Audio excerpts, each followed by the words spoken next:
Min schwanger im Haar, kijing thala Ngayay talinti patumha Ngawa jing sukha pertei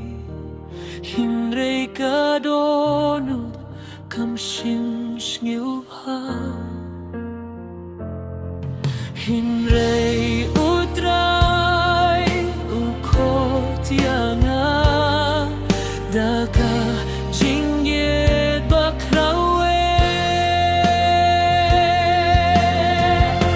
Ngalak kila sautrai Ula saya kipo jonga Kajinggim temai ngayo minta Ngaim na binta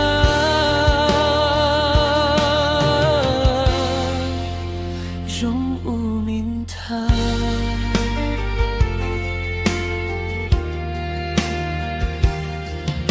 Kadonut jong alakila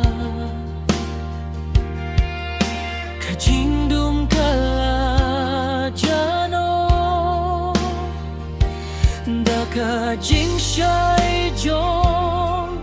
trai Ngasem ka jing suk kabashi shai Nganak kila saudai Ula saya kipop jonga Kajinggim temai ngayaw minta Ngaim na binta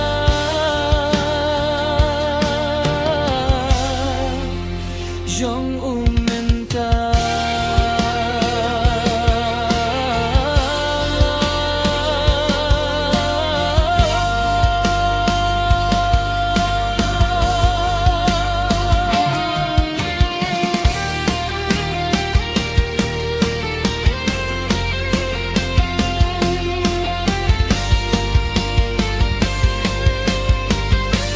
Hallelujah ngai burom Iau trayu bapenim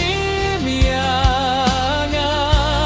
Nakajing talasya Kajing syai Ulapin kelaya Kajing gim jonga Ngalak kila sautrai Ula saya kipop jonga Kajinggim temai ngayo minta Ngaim na binta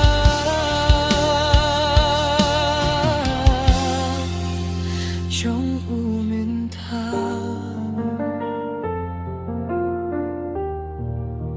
Jong uminta